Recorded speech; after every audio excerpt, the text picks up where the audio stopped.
My name's Laura, and I'm the younger of two sisters in what you might call a blended family. But blended implies some kind of harmony, and let me tell you, there wasn't much of that growing up. My mom had been married before, to some guy who died when my half-sister was 5. Then she met my dad, they got hitched, and pop. Out I came a year later. Sounds like a neat little package, right? Wrong. See, my mom had this house she inherited from her first husband. Nice place, nothing too fancy. She also owned a sewing factory. After she and my dad tied the knot, she asked him to help run the business. They made a good team, I'll give him that. Dad handled the money stuff, Mom took care of making things and dealing with people. They doubled the company's profits in no time. I remember overhearing them talk about the future once when I was little. They were in the kitchen, thinking I was asleep. I hope the girls will take over someday, Mom said. Keep it in the family, you know? Dad agreed. That'd be great. Laura's got a good eye for design already. And Sarah's sharp with numbers. Little did they know, Sarah had other ideas. My dear half-sister never let me forget that everything, the house, the business, even the damn spoons we ate with, belonged to her and Mom. This is my house, she'd say, blocking the door to her room. You're just living in it, 'cause your dad mooches off Mom. I was too young to understand why she was so mean. I just wanted to play with her cool toys or borrow a pencil to draw. But every time I touched something, she'd snatch it away. That's mine, she'd screech. My real dad bought it before he died. You can't have it. Mom tried to stop her. Sarah, honey, that's not nice. Laura's your sister. Half-sister, Sarah would spit back. And she gets everything. It's not fair. Dad never said much during these fights. He'd just pat my head and tell me to ignore her. But how could I? She made my life hell. One day, I found some colored pencils in the living room. I was so excited, finally, I could draw the beautiful dresses I saw in my head. I started sketching, lost in my own little world. Then Sarah stormed in. Those are mine, she yelled, grabbing the pencils. Before I could stop her, she tore up my drawings. I ran to Mom, sobbing. She hugged me tight and marched over to Sarah's room. That's enough, I heard her shout. You will not treat your sister this way. But nothing changed.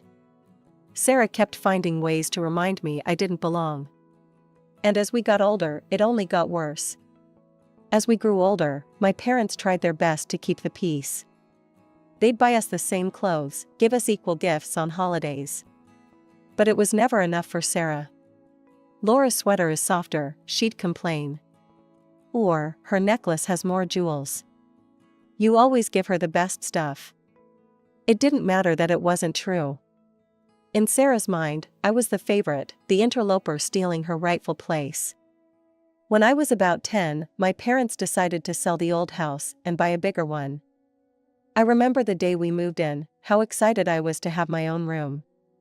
This is amazing, I squealed, twirling around the empty space. Sarah appeared in the doorway, her face dark. Don't get too comfortable. This house belongs to me and Mom. You're just a guest here. I felt my stomach drop. Even in this new place, nothing had changed. Later that night, I heard Mom and Dad talking in hushed tones. I don't know what to do anymore, Mom sighed. I've tried everything with Sarah. Maybe we should take her to see someone, Dad suggested. A therapist or counselor? Mom agreed, and soon Sarah was going to weekly sessions. But if anything, it only made her more resentful. Oh, so now I'm crazy, she spat one day after a particularly rough appointment. You just want to fix me so precious Laura can have a perfect life. I wanted to scream that my life was far from perfect with her in it, but I kept my mouth shut. It never did any good to argue with Sarah. As the years went by, Sarah's victim complex only grew. Everything was someone else's fault, usually mine. She'd complain endlessly about how unfair her life was, how no one understood her. You're all against me, she'd say. You owe me for everything I've been through. I started avoiding her as much as possible, staying in my room or at friends' houses. Anything to escape the constant drama. When Sarah finally graduated high school and left for college in another city, it felt like the whole house breathed a collective sigh of relief. Maybe some time away will do her good, Mom said hopefully. For the first time in years, I felt like I could relax in my own home. No more walking on eggshells, no more surprise attacks of Sarah's jealousy. Those 4 years while Sarah was away at college were the happiest of my young life. I threw myself into my studies, especially art and design. I'd spend hours sketching clothes, dreaming up new styles. Mom noticed my passion and started bringing home scraps of fabric from the factory for me to play with. "You've got a real talent, Laura," she'd say, admiring my creations. For once, I felt seen for who I was, not just as Sarah's annoying little sister.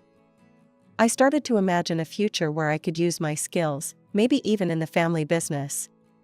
After graduation, I'd been accepted to a college in another city to study design, which was a dream come true.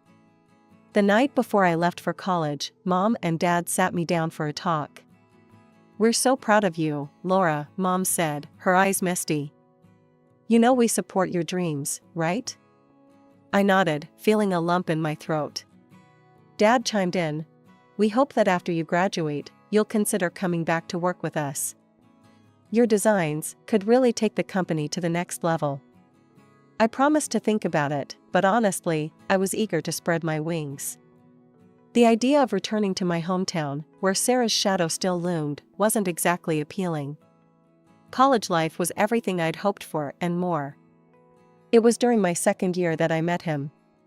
Jason. He was a few years older, working on his master's in business.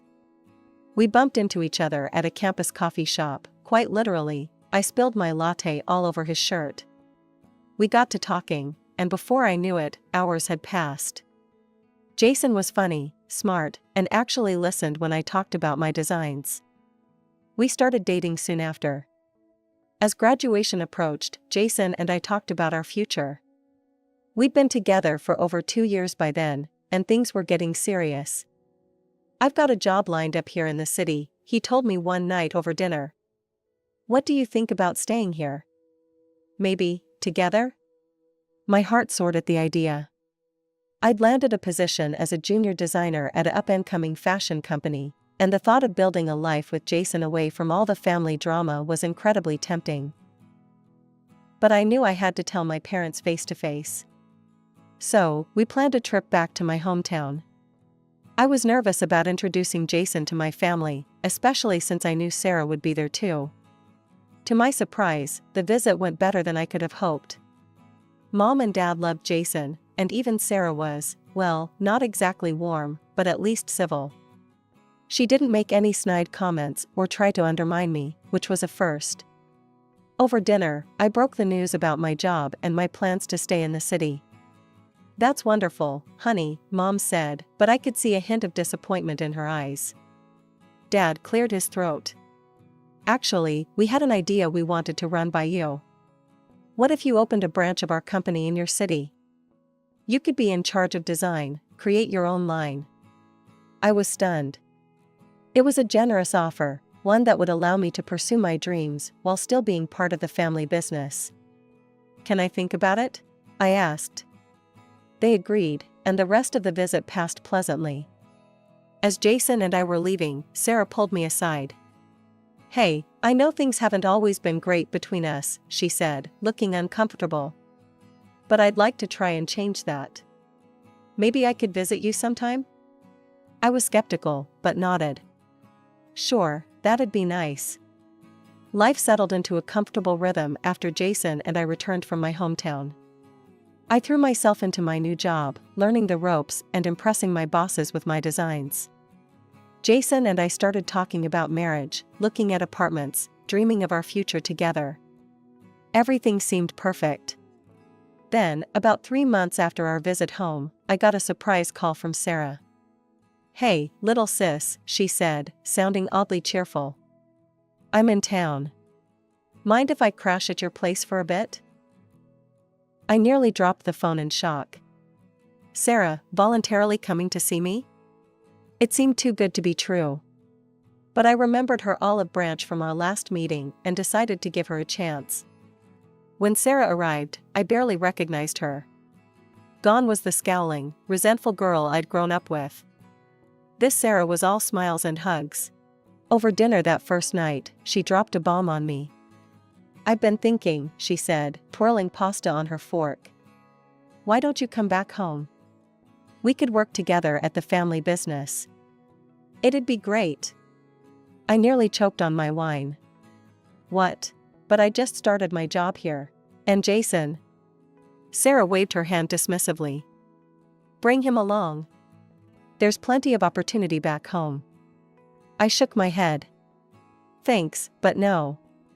Actually, Mom and Dad suggested I open a branch here. I'm still considering it." For a moment, I saw a flash of the old Sarah, a tightening around her eyes, a slight downturn of her mouth. But it passed so quickly, I thought I might have imagined it. "Well, if you won't come home, maybe I could stay here a while longer?" she asked. "We've got so much catching up to do." Against my better judgment, I agreed. And to my surprise, living with Sarah wasn't the nightmare I'd expected. She was helpful, even taking over most of the household chores. We'd stay up late, talking about our childhood, laughing over shared memories. It felt like I was finally getting the sister I'd always wanted. One night, over a bottle of wine, Sarah brought up the idea of us working together again.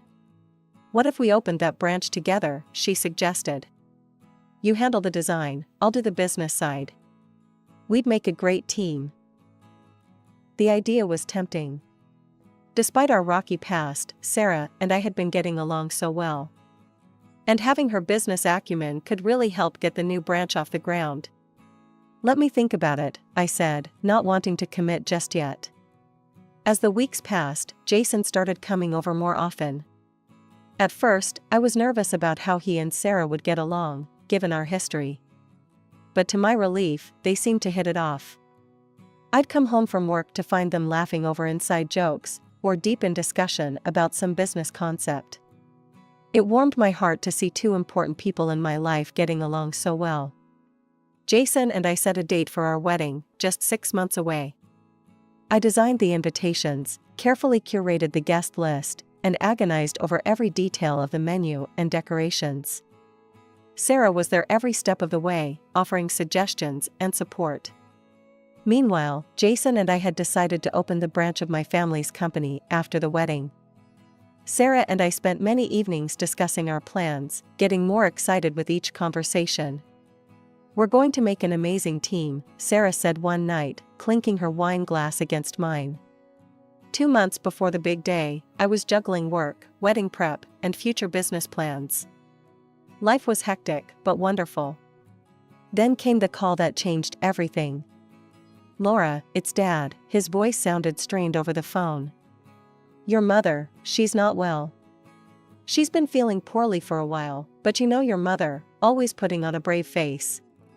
He paused, and I could hear the worry in his silence. "I'm struggling to keep up with everything, the business, the house."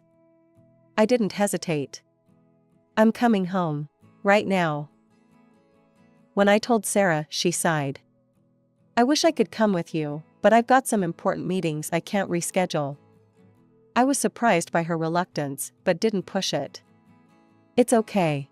I'll keep you updated." The situation at home was worse than I'd imagined. Mom looked pale and fragile, nothing like the vibrant woman I remembered. The doctor's diagnosis was devastating, a tumor, requiring immediate surgery. I threw myself into action, taking over household chores, helping Dad with the business where I could, and most importantly, being there for Mom. I arranged to work remotely, squeezing in design work between hospital visits and home care. The days blurred together in a haze of worry and exhaustion. But finally, there was good news: the surgery was successful, and Mom was recovering well. Through it all, I tried to stay connected with Jason. We'd video chat daily at first, his face a comforting presence on my screen. "How's your mom doing?" he'd ask, his brow furrowed with concern. "Better today," I'd reply, forcing a smile. How are things there? Is Sarah behaving herself? He'd laugh and assure me everything was fine, but as the days passed, our conversations grew shorter and less frequent.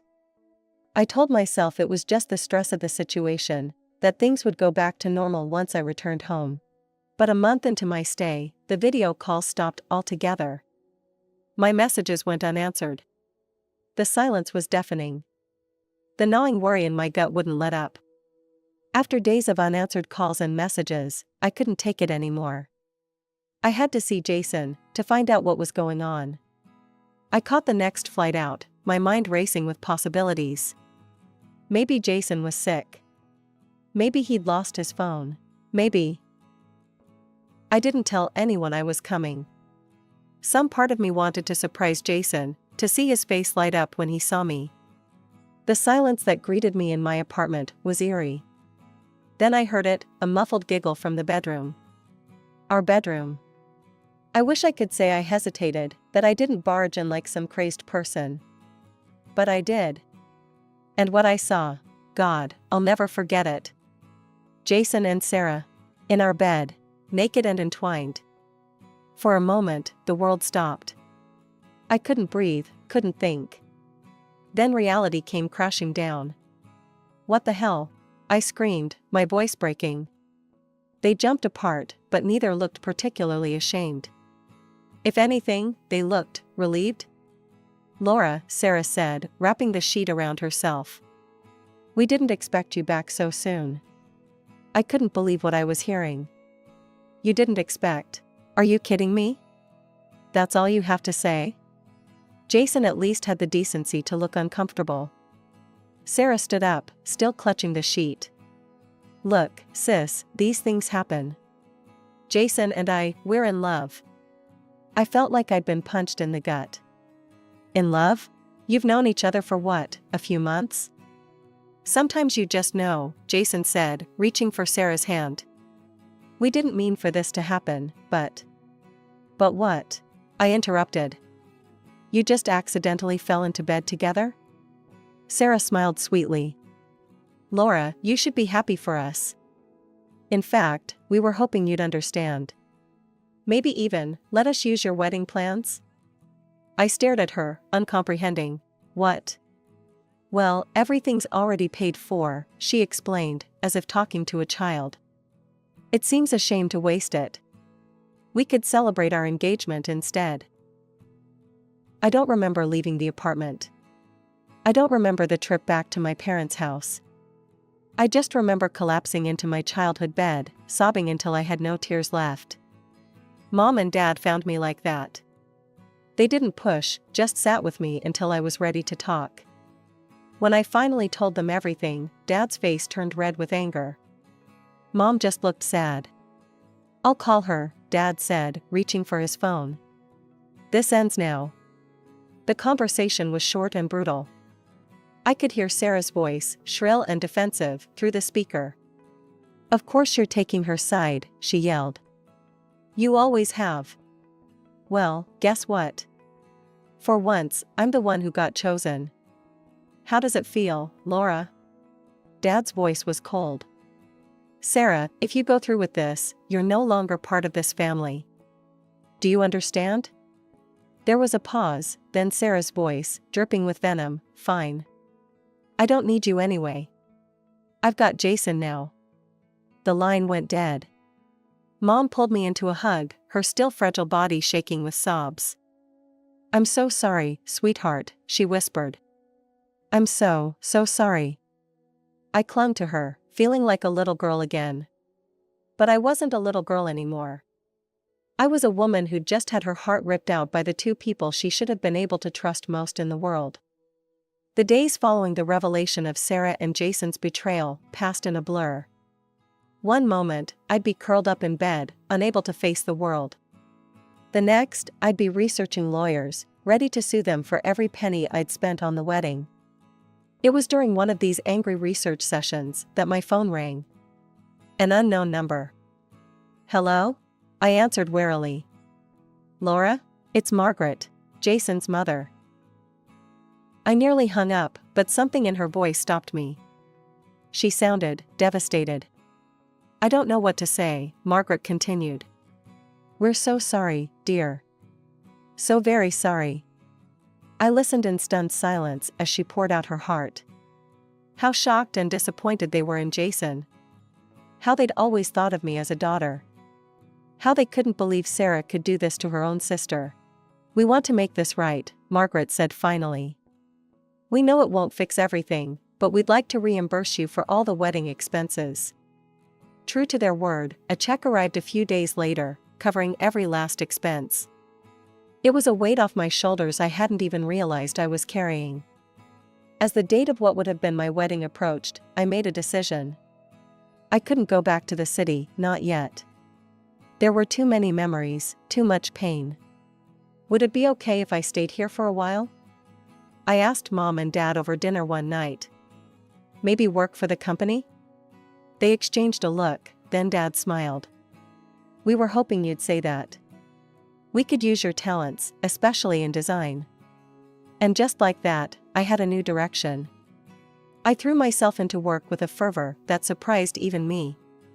Every sketch, every design, was a middle finger to Sarah and Jason. Look what you gave up, I thought bitterly. Look what you lost. The day of Sarah and Jason's wedding came and went. We didn't attend, of course. I spent the day locked in my office, working on a new line of youth clothing I'd been dreaming up. Months passed. My designs started gaining traction. The youth line was a hit, bringing in a whole new demographic of customers. Within a year, I'd helped increase the company's turnover by $1 million. Sarah and Jason? They were dead to me. I didn't think about them, didn't wonder what they were doing or if they were happy. They'd made their choice, and I'd made mine. 3 years passed in a blur of fabric swatches, design meetings, and growing success. I'd thrown myself into work, using my pain as fuel to drive our family business to new heights. Our company had become a major player in the fashion industry, and I'd made a name for myself as an innovative designer. One balmy summer evening, I was having dinner with Mom and Dad at their place. We were laughing over some silly memory when the doorbell rang. Dad frowned. Are we expecting anyone? I shook my head, a strange feeling of unease settling in my stomach. Mom went to answer the door, and suddenly the air was filled with a voice I hadn't heard in years. Well, look at this cozy family dinner, Sarah sneered, pushing past Mom into the dining room. Glad to see you're all doing so well without me. I stood up, my chair scraping against the floor. Sarah, what are you doing here? She looked different. Haggard, angry, with dark circles under her eyes. Oh, just thought I'd drop by, see how the other half lives, she spat. Especially now that I'm newly single. Dad's eyes narrowed. What happened to Jason?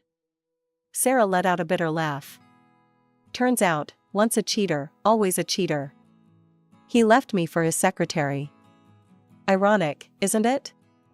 I felt a twinge of something, not quite sympathy, but a grim satisfaction. Karma, indeed. I'm sorry to hear that, I said, not entirely truthfully. But why are you here? Sarah's face hardened. I want what's mine, my share of the business. I'm family too, remember? Dad stood up, his voice firm. Sarah, you gave up any claim to this family and this business when you betrayed your sister. You're not getting anything. You can't do this, Sarah screamed, her composure cracking. You can't just cut me out. Mom stepped forward, her voice soft but resolute. We already have, Sarah. You're disinherited. Please leave. For a moment, I thought Sarah might lash out physically. But instead, she just glared at us all, her eyes burning with hatred. This isn't over, she hissed, before storming out. A few days later, I was in my office when I heard a commotion from the lobby. I rushed down to find Sarah in the middle of our workspace, screaming at the top of her lungs. You're all being deceived, she yelled at our bewildered employees. My parents are unscrupulous liars. They've stolen what's rightfully mine. I didn't hesitate. I called the police, keeping my voice calm, despite the chaos around me. We need officers at fashion-forward designs immediately. We have an unstable individual, causing a disturbance. Even as security tried to remove her, Sarah kept fighting. Over the next few days, she escalated her attacks, trying to break into our parents' house, smashing windows, and in a final, terrifying act, attempting to set fire to the front door. It was clear this couldn't go on. With heavy hearts, we took legal action, obtaining a restraining order that banned Sarah from approaching me, our parents, or any of our properties. As I sat in my office after the court hearing, looking out over the city I'd come to love, I felt a complex mix of emotions. Sadness for the sister I'd lost, anger at her actions, but also pride in how far I'd come. I was now a respected entrepreneur and fashion designer, my name known throughout the industry. Love? That could wait. The wounds from Jason's betrayal had healed, but I wasn't ready to risk my heart again. Not yet. For now, I was content to pour my passion into my designs, into building something lasting and beautiful. My name's Camilla, and this is the story of how I learned that sometimes, the family you choose is more important than the one you're born into. Growing up, our house was always filled with the sound of my younger sister's laughter. Sarah was the golden child, the one who could do no wrong in our parents' eyes. Me? I was just there. I'd watch as Sarah pranced around the living room, putting on another impromptu fashion show for our doting parents. "I'm gonna be a famous model one day," she'd declare, striking a pose. Dad would clap enthusiastically. "That's my girl. You'll be on magazine covers before we know it." I'd roll my eyes and retreat to my room, burying my nose in a book about finance or economics. Even at a young age, I knew I wanted more out of life than just being pretty. As we grew older, the divide between Sarah and me only widened. She was all about partying and boys, while I focused on my studies. When it came time for college, I thought maybe, just maybe, my parents would see the value in my hard work. "We'll pay for your first 2 years," Dad told me one night over dinner. "After that, you're on your own." I couldn't believe my ears. But what about Sarah? "Are you going to make her pay for her own education too?" Mom shot me a stern look. "Your sister has different talents. We need to support her dreams." I packed my bags and moved to another city for college. During the day, I threw myself into my studies, determined to become a financial analyst. At night, I worked whatever jobs I could find, waitressing, tutoring, you name it. Every penny I earned went into my savings for tuition.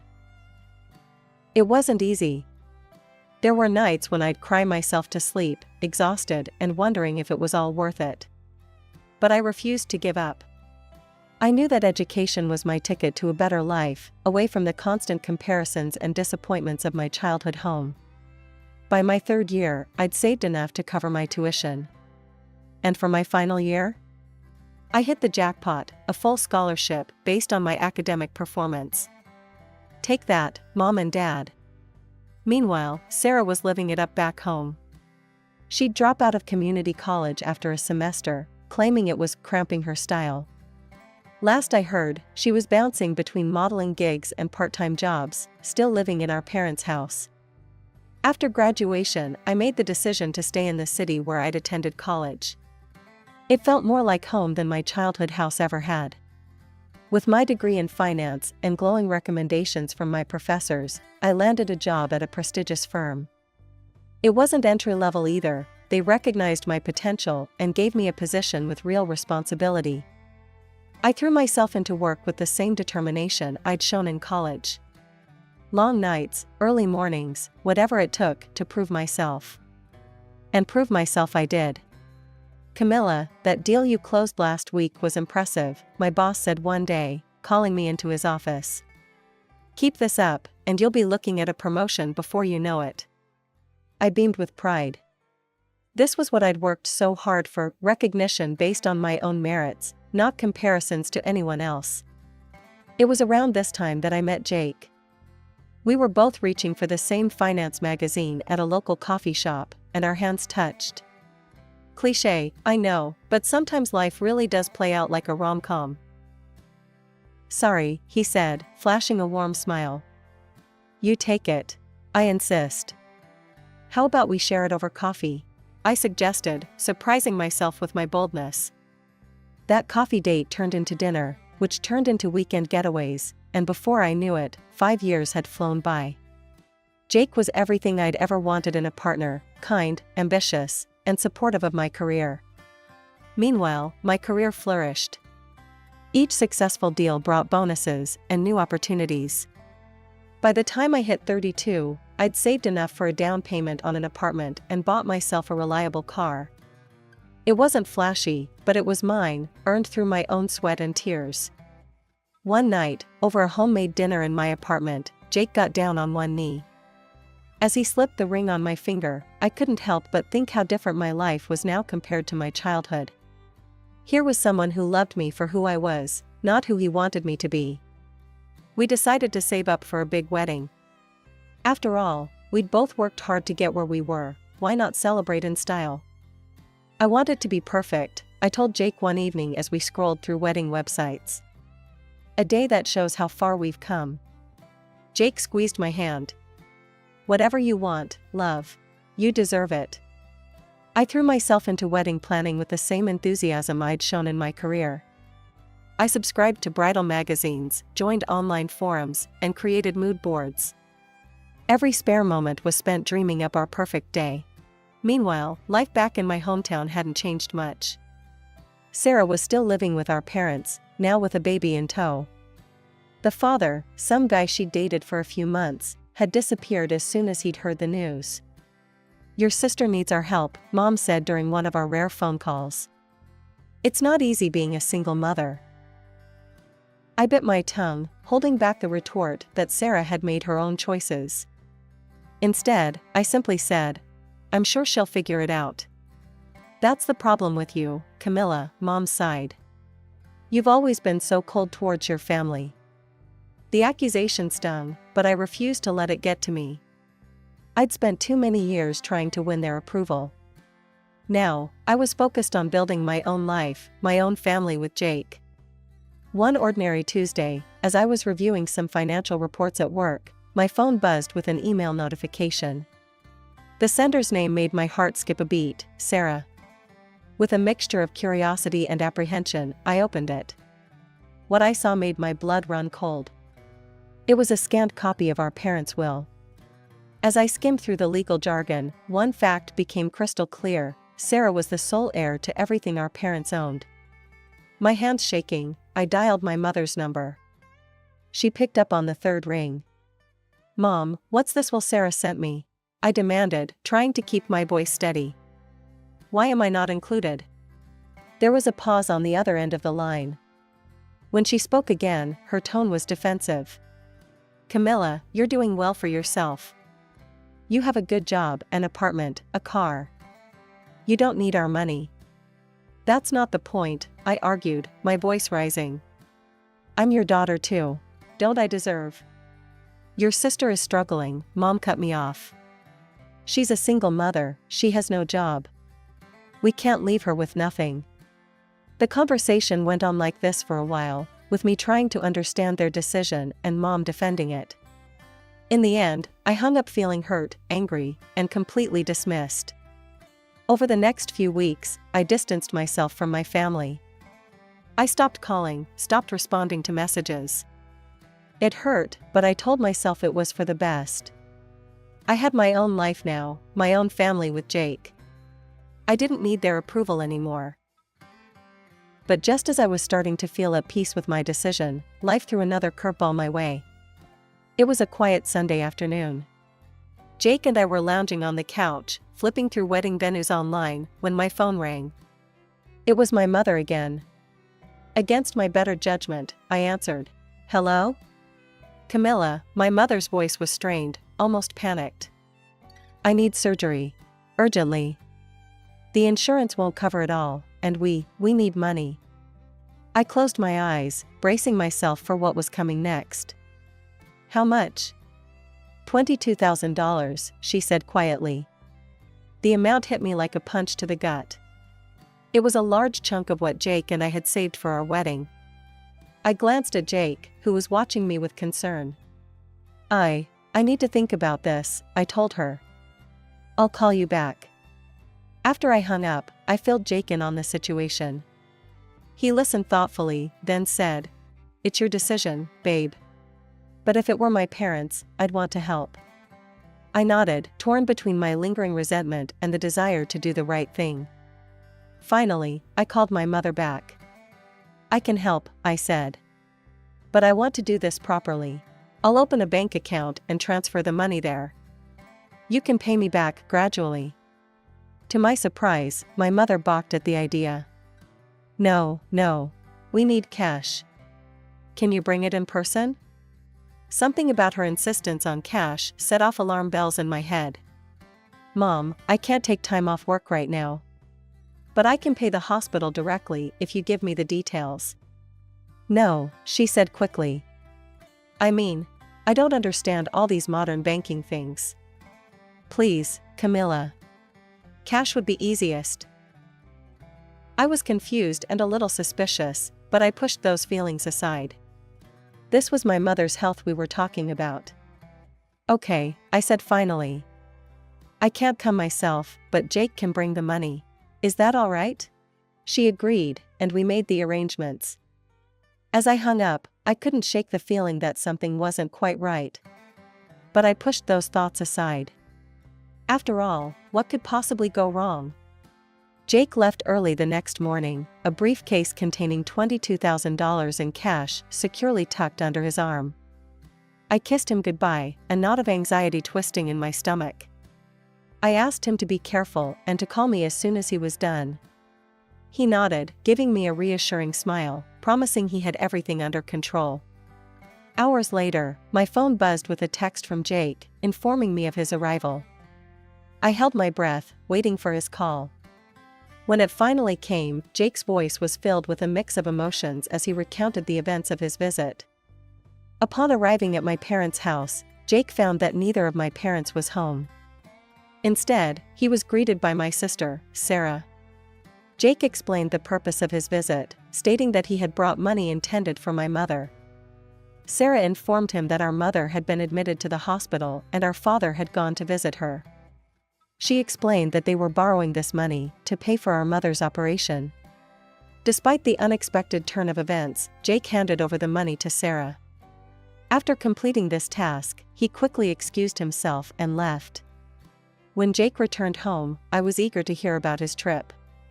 As he walked through the door, I rushed to greet him. "Thank you for doing this, Jake. I'm sure it will help my mom a lot." "There's something else," Jake added, looking a bit uncertain. Sarah wasn't alone in the house. There was a guy there, looked like he was living there. I blinked in surprise. A guy? Living there? Mom never mentioned Sarah had a boyfriend, let alone one who moved in. Jake shrugged. "Yeah, he seemed pretty comfortable. I was surprised too." I sat back, processing this new information. It was strange that my mother hadn't mentioned Sarah's boyfriend, but I brushed it off as just another example of our poor communication. "Well, I'm just glad we could help with Mom's operation," I said finally. "I hope she recovers quickly." As we sat there on the couch, I felt a mix of emotions. I was worried about my mother's health, but also grateful that we had been able to help. The presence of Sarah's boyfriend at my parents' house was unexpected, but I decided not to dwell on it.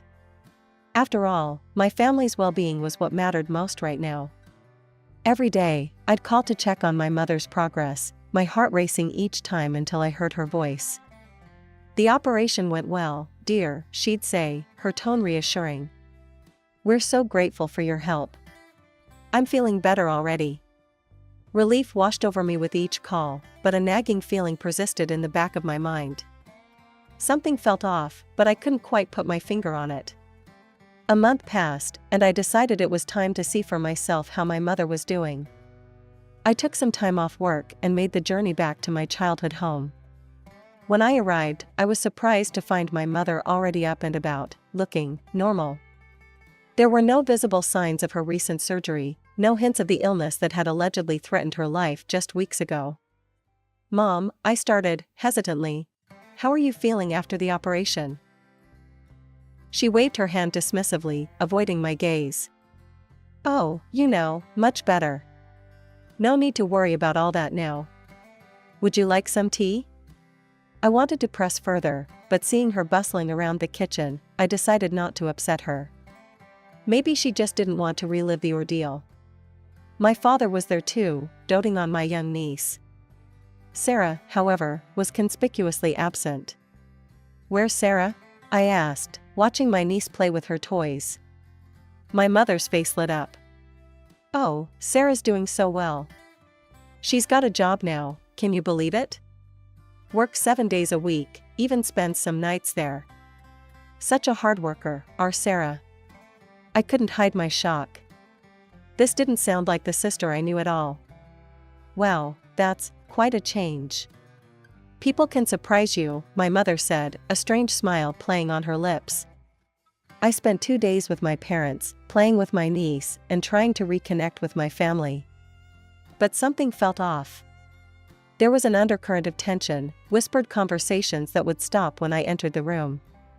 Finally, it was time for me to head back home.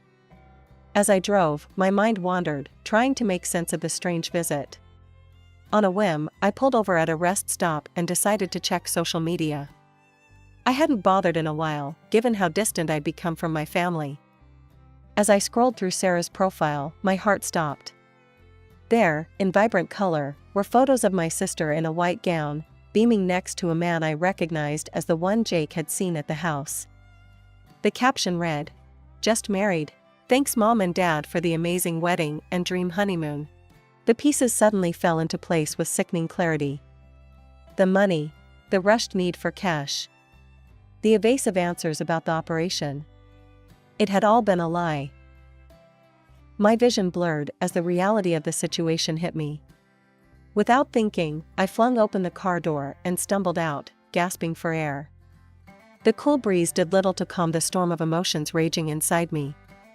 Betrayal, anger, hurt, they all swirled together as I leaned against my car, trying to steady myself. With shaking hands, I pulled out my phone and dialed my mother's number. Each ring felt like an eternity until finally, she answered. "Camilla? Is everything all right?" Her voice was casual, as if nothing was wrong. "Mom," I managed, my voice trembling. "I need you to be honest with me. What happened to the money we sent for your operation?" There was a long pause on the other end of the line. When she spoke again, her tone had changed. "Camilla, you have to understand. There was no operation. We gave the money to Sarah for her wedding." The confirmation hit me like a physical blow. "How could you?" I whispered.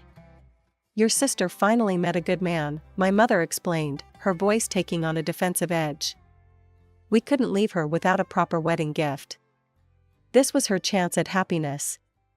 Tears streamed down my face as I spoke. "Do you have any idea how hard I worked for that money? How many nights I stayed up, how many weekends I gave up? Jake and I were saving that for our own wedding." There was a moment of silence before my mother responded, her voice cold and indifferent.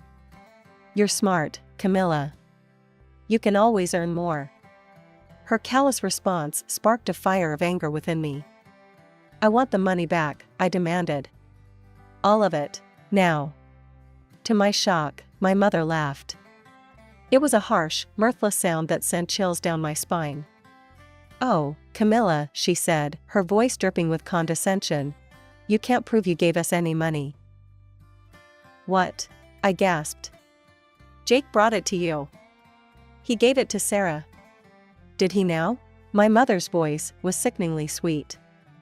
"That's not how I remember it. If you try to take this to court, I'll tell them your boyfriend is a fraud. That he took the money for himself and never gave us a cent." I felt like I was going to be sick. You wouldn't." "Try me," she challenged. "It's your word against ours, dear.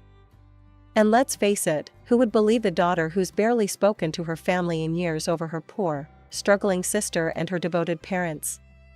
Before I could respond, the line went dead. I stared at my phone in disbelief, my mother's words echoing in my ears. The depth of their betrayal was staggering. Not only had they lied to me, stolen from me, but now they were threatening to paint Jake as a criminal if I tried to get the money back. I slumped against my car, my legs no longer able to support me. How had it come to this? My own family, the people who were supposed to love and support me unconditionally, had manipulated and betrayed me in the worst possible way. I stumbled through our apartment door, emotionally drained and still reeling from the conversation with my mother. Jake was there in an instant, concern etched across his face. "Camilla, what happened?" he asked, guiding me to the couch. Through tears, I recounted everything, the wedding photos, the phone call, my mother's cruel words and threats. Jake listened intently, his arms around me, providing silent support. When I finished, Jake took a deep breath. "I had a feeling something wasn't right about that whole situation," he said softly. "That's why I took some precautions." Jake stood up and retrieved his laptop. "I bought a hidden camera before I went to your parents' house," he explained. "I had a hunch we might need proof of what happened." My eyes widened as Jake pulled up a video file. There on the screen was Jake, handing over the cash to Sarah. Clear as day, we could hear Sarah counting the money and stating it was for our mother's operation. "Jake," I whispered, "you're brilliant." He squeezed my hand. "With this, we can prove what really happened. Your mother can't deny it or threaten to accuse me of fraud." The next day, we met with a lawyer. After reviewing our evidence, she was confident we had a strong case. "It won't be a quick process," she warned us. "These things take time. But with this video, I believe we'll win." As we left the lawyer's office, Jake turned to me. "You know, we don't have to put our lives on hold while this plays out," he said. "Why don't we get married now?" I looked at him, surprised. "But what about the big wedding we were planning?" Jake shook his head. "That doesn't matter. What matters is us, starting our life together. We don't need a lavish party for that." Over the next few weeks, we planned a small, intimate ceremony. It wasn't the grand affair we'd originally envisioned, but as I stood there, exchanging vows with Jake surrounded by our closest friends, I realized this was perfect. There was a noticeable absence, my family. I hadn't called them, hadn't told them about the wedding. As much as it hurt, I knew it was for the best. As Jake and I shared our first dance as a married couple, I felt a weight lift off my shoulders. Yes, there was still a legal battle ahead, and the pain of my family's betrayal was still fresh. But here, in this moment, surrounded by people who truly loved and supported me, I felt hope for the future. Months passed, and our lawsuit against my mother finally went to court. As we presented our evidence, including Jake's video recording, I could see the shock and disbelief on the judge's face. My mother's attempts to paint us as liars crumbled in the face of irrefutable proof. The day the verdict was announced, my phone rang. It was my mother. "How dare you?" she hissed, her voice dripping with venom. "After everything we've done for you, this is how you repay us? You ungrateful child." I remained silent as she ranted, listing off every perceived sacrifice they'd made for me growing up. Her words, once capable of cutting me to the core, now felt hollow. "I hope you're happy," she spat. "As of this moment, you are no longer my daughter. You're dead to me." The line went dead before I could respond. I stood there, phone in hand, feeling a mix of pain and, surprisingly, relief. The court ordered my mother to repay the $22,000. I later learned she had to take out a loan to cover it. Life moved on. Jake and I focused on our careers and our life together, leaving the drama of my family behind. But news still trickled in through mutual acquaintances. Sarah's marriage, it seemed, was far from the fairy tale she'd envisioned. She and her husband stayed with our parents, turning the house into a constant party zone. Neighbors complained about the noise and drunken behavior. It all came to a head when Sarah's husband, in a drunken rage, tried to kick my parents out of their own home. The police were called, and the ugly truth of their situation was laid bare for all to see. The final straw came when Sarah lost custody of her daughter due to her negligent behavior. My parents, finally seeing the destruction Sarah had wrought, kicked her and her husband out. They took in their granddaughter, determined to give her the stable home Sarah couldn't provide. Just when I thought that chapter of my life was closed for good, my phone rang with a familiar number. Against my better judgment, I answered. "Camilla?" My mother's voice was softer than I'd heard it in years. "I miss you." I said nothing, waiting for the other shoe to drop. It didn't take long. "We need your help," she continued. "With raising your niece. It's hard, and we're not as young as we used to be." As she spoke, a sense of déjà vu washed over me. History was indeed repeating itself.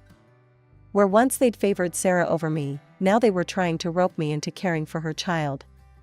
"I'm sorry," I said, my voice firm. "I can't help you."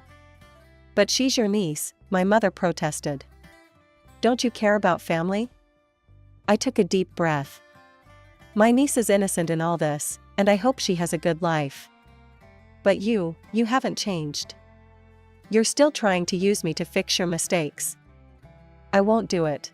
Don't call me again." I hung up and immediately blocked her number, along with those of my father and Sarah. As I set the phone down, I felt a weight lift off my shoulders.